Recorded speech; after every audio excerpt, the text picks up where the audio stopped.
I believe that if we are honest with ourselves, that the most fascinating problem in the world is, who am I? What do you mean? What do you feel when you say the word I? I, myself. I don't think there can be any more fascinating preoccupation than that,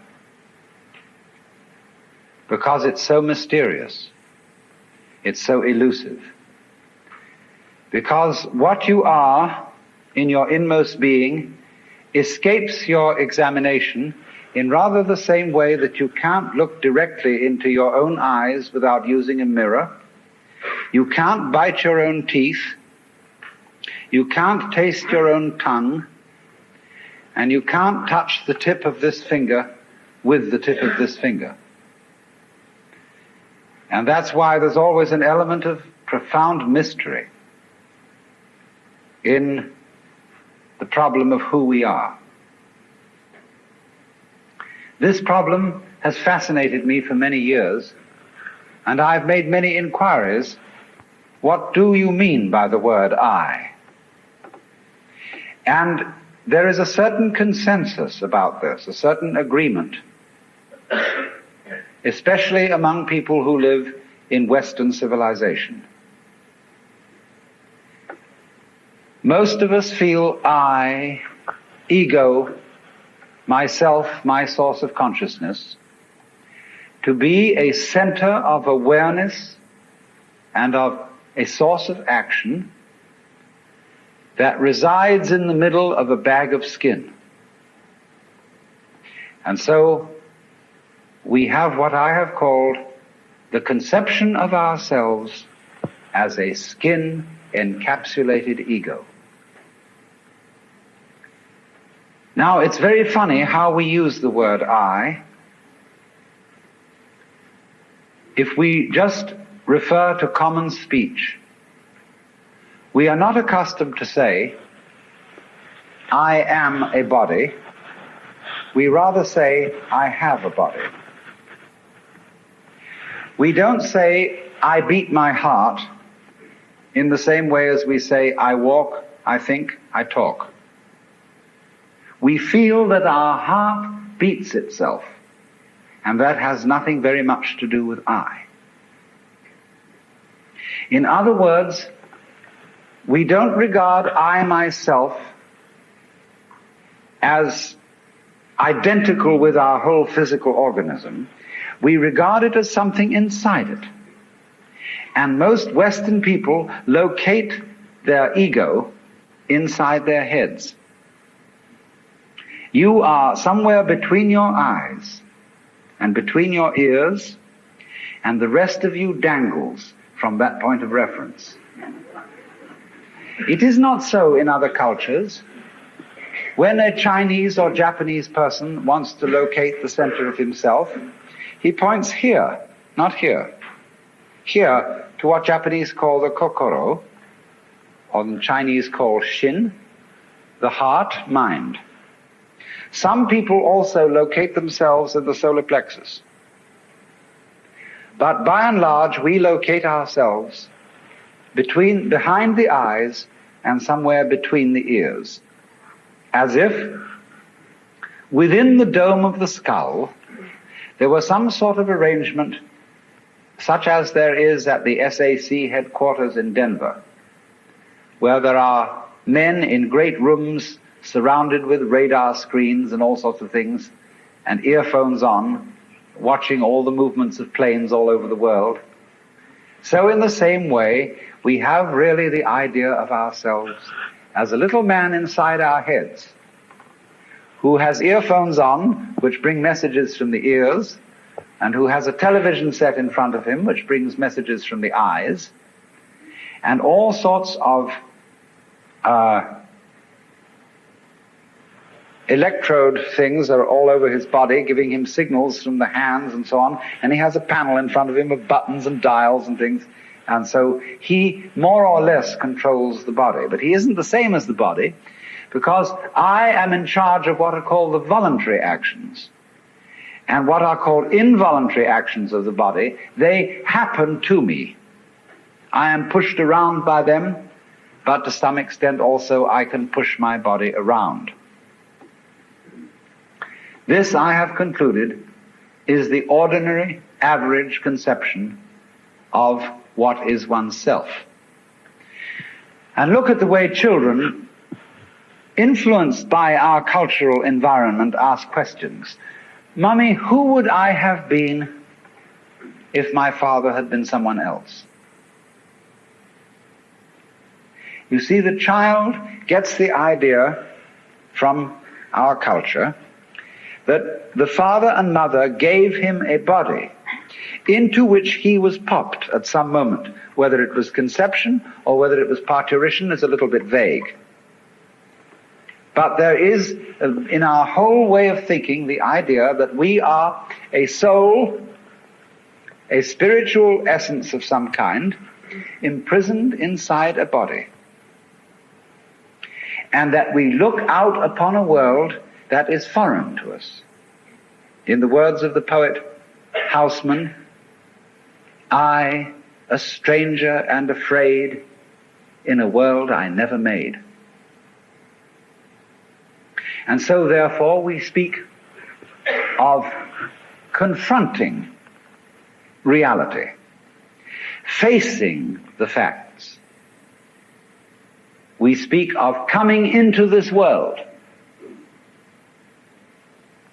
And this whole sensation that we are brought up to have of being an island of consciousness locked up in a bag of skin, facing outside us a world that is profoundly alien to us in the sense that what is outside me is not me.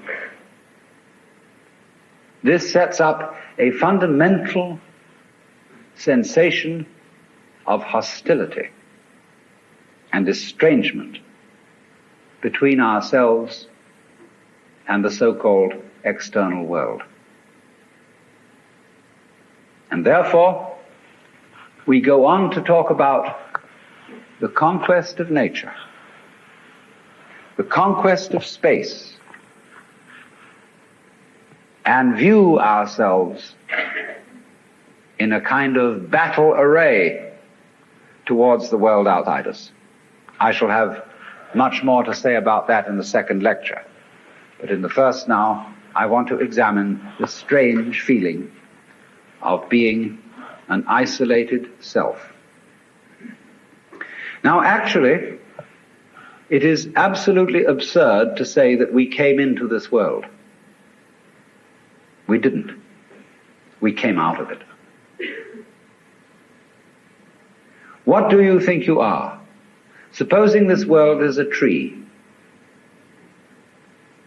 Are you leaves on its branches, or are you a bunch of birds that settled on a dead old tree from somewhere else?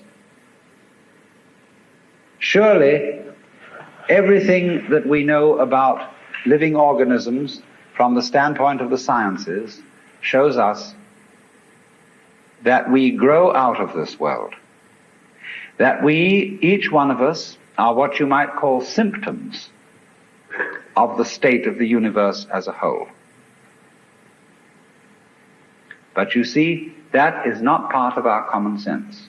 Western man has for many centuries been under the influence of two great myths. When I use the word myth, I don't necessarily mean falsehood. To me, the word myth signifies a great idea in terms of which man tries to make sense of the world. It may be an idea, it may be an image.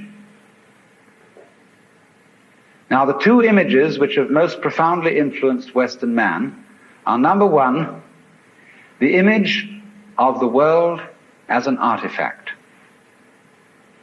like a carpenter's table or a jar made by a potter. Indeed, in the book of Genesis, there comes the idea that man was originally a clay figurine made out of the earth by the Lord God, who then breathed into this clay figurine and gave it life. And the whole of Western thought is profoundly influenced through and through and through by the idea that all things, all events, all people, all mountains, all stars, all flowers, all grasshoppers, all worms, everything are artifacts. They have been made. And it is therefore natural for a Western child to say to its mother, "How was I made?" That would be quite an unnatural question for a Chinese child, because the Chinese do not think of nature as something made. They look upon it as something that grows, and the two processes are quite different. When you make something, you put it together, you assemble parts, or you carve an image out of wood or stone, working from the outside to the inside. But when you watch something grow, it works in an entirely different way. It doesn't assemble parts. It expands from within and gradually complicates itself, expanding outwards, like a bud blossoming, like a seed turning into a plant. But behind our whole thought in the West is the idea that the world is an artifact, that it is put together by a celestial architect, carpenter, and artist, who therefore knows how it was done. When I was a little boy, and I asked many questions which my mother couldn't answer, she used to resort in desperation to saying, "My dear, there are some things that we are not meant to know." And I said, "Well, will we ever find out?" And she said, "Yes, when we die and we go to heaven, it will all be made clear." And I used to think that on wet afternoons in heaven, we would all sit around the throne of grace and say to the Lord God, "Now just why did you do it this way? And how did you manage it that?" And he would explain it and make it all very clear. All questions would be answered. Because as we have popularly, in popular theology, understood the Lord God, he is the mastermind who knows everything. And if you ask the Lord God exactly how high is Mount Whitney to the nearest millimeter, he would know exactly like that and would tell you. Any question. The Cosmic Encyclopedia Britannica.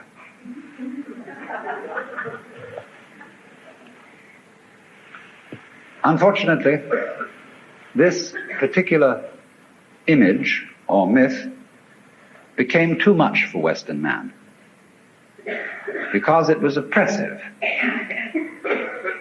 To feel that you are known through and through and watched all the time by an infinitely just judge. I have a friend, a very enlightened woman. She's a Catholic convert, but a very enlightened Catholic. And in her bathroom, she has on the pipe that connects the tank with the toilet seat a little framed picture of an eye.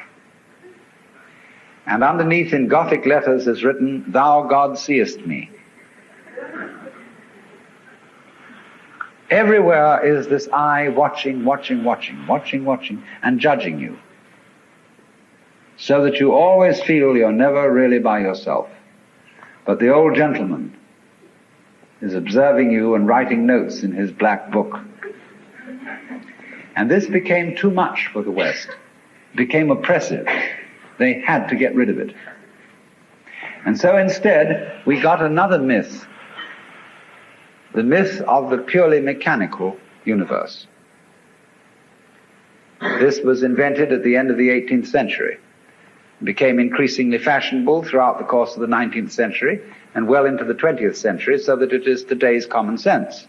Very few people today really believe in God in the old sense. They say they do. but they really hope there is a God. They don't really have faith in God. They fervently wish that there was one and feel that they ought to believe that there is. But the idea of the universe being ruled by that marvelous old gentleman is no longer plausible.